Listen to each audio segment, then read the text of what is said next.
All right, we're back. Jack of all trades. Jack, beautiful day outside. Looks like you're out in the woods there doing some foraging today, huh? Yeah, I'm out here doing a little mushroom hunting, a little foraging with my dog Lucy here. There's my face. You don't really need to see that. So there's Lucy. Sit. There she is. Yeah, your four-legged foraging friend here. She's got a good Yeah. sniff. So yeah, the reason I wanted to do some recording is because yesterday I was out here in the morning and I found some. I'm in this woods, kind of thinned out, and I found one of my logs that I find mushrooms on, oysters.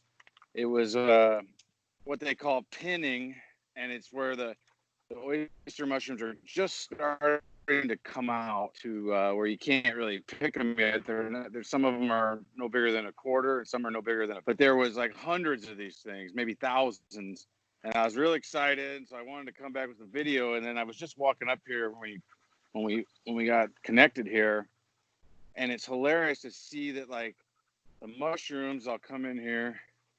The mushrooms that were the size of a quarter. Lucy, do not eat all my mushrooms. Can you see these? Yeah, we can see them. Oh my gosh, Those are bigger. talking about now oysters. These are Pleurotus pulmonarias, which is an oyster mushroom. People grow these and they're edible and they're excellent.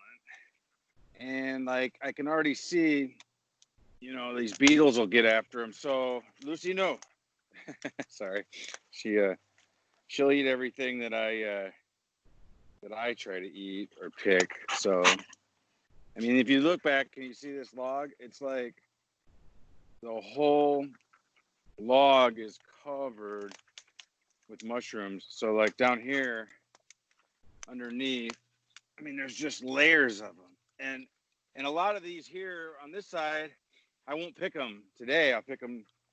They're like the size of a quarter, maybe a $50.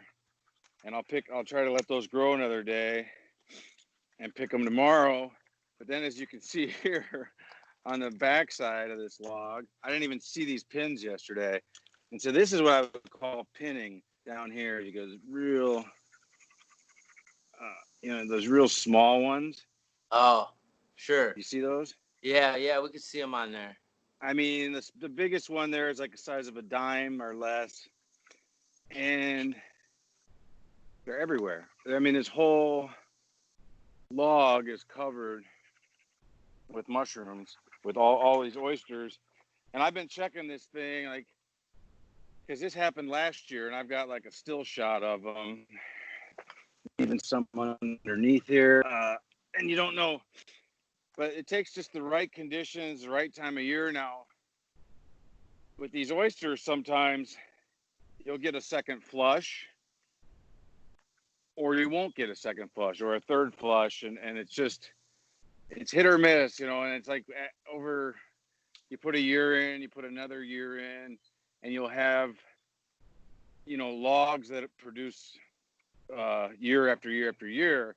And so I probably got 10 or 12 logs back here that have produced in the past, and a couple of them are in this vicinity. There's a couple.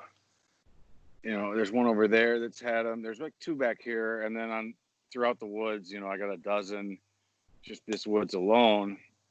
But I've been checking them all year, and a couple of them have flushed, and then they didn't really produce, and then, well, they flushed, and I wasn't there to harvest them. I got there, and they were already grown, and they go fast in this hot weather. These oyster mushrooms they'll be full grown and good for about a day or a half day, and then they'll start getting different types of bugs that'll come after them. But that's it's summer mushrooms, and you get out in the woods, and you just got to cover some ground and remember in that year over year where you found them, and then you can come back here, because like I said, I've got a picture that looks almost just like this from last year when they were like fully flushed. I filled up a backpack with them. Right, right. So I mean, is you find so this is one of your logs, one of your spots. Obviously, like you mentioned, you have 10, 12 spots.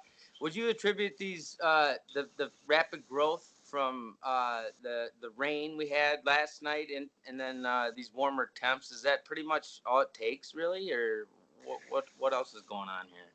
Yeah, I mean, I found mushrooms to be, pretty variable to where you can't really, it's hard to just really nail them down to where like, oh, it's going to rain this much, or it's going to be this temperature. They're going to grow exactly this much or this time of year. So a lot of it, you got to keep coming back. But so what I will say to your question was when I saw them yesterday and I saw all the pins and I saw all like the quarter size at the most mushrooms, I knew when I saw rain was coming, I knew that would be good. I knew with the high temps, the high humidity, and the rain, I knew they'd grow pretty substantially, and they're probably even more than I thought.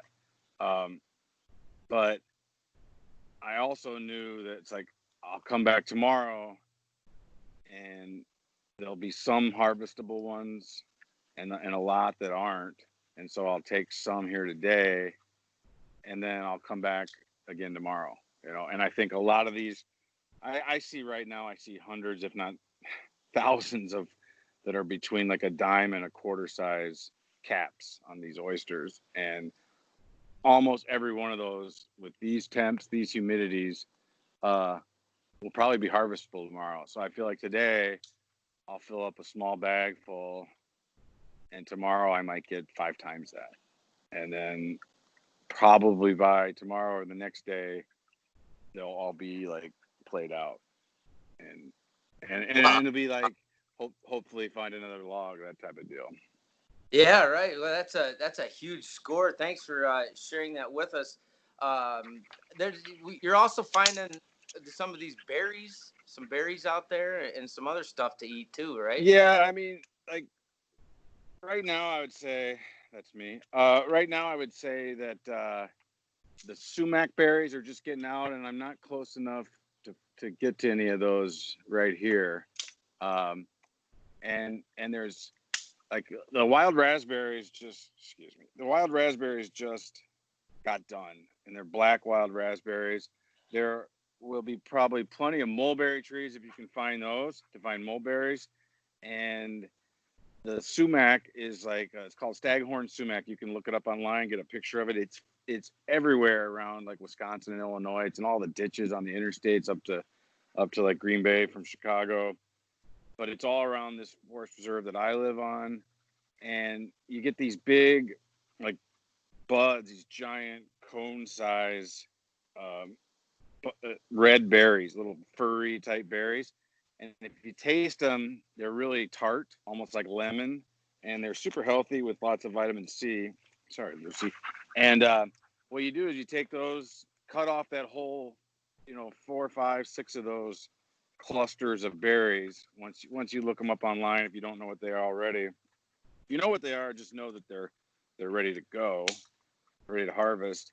And you put those in like a pitcher of water and put it in the fridge. Put like 5 or 6 of them in there, and then after the water turns like a pinkish color to the darker the pink, the better. Uh, then just strain that. I strain it through a like a pretty fine strainer. You could even run it through like a coffee filter, but like a fine strainer, like a sifter, like a flour sifter, and you can drink that straight. It's just like real tart, but it's not objectionable really. Or to enjoy like a lemonade, add a little sugar, add a little honey, a little sweetener. You can mix it up. I like to mix it with half iced tea, get a little Arnie Palmer going. Uh, and obviously, I think the less sugar, the healthier it is. But there's, you could read about it online too. There's high doses of vitamin C, antioxidants. They're excellent for you. And then right now, elderberries are starting to come out, and I think I'll do something later when those turn dark, and then you can make an elderberry wine or an elderberry jelly or jam type thing, and maybe we can talk about that when we'll do maybe something if I find a good mulberry tree. We can talk about making jam out of that too. Yeah, we'll hit it up. We'll get another show going. Enjoy your afternoon out there in the forest. Tell Lucy I said hi. Thanks for sharing all this information with us. If you want to hit Jack up, you can obviously hit the like, comment right below here. Subscribe if you want to be notified when we come out with our next episode. But we just want to thank you for tuning in. You can hit Jack at Jack Viking on Twitter if you have Twitter, or you can reach me at First Gator on Twitter over there. Thanks for tuning in, and be sure to tune in next time on Jack of All Trades.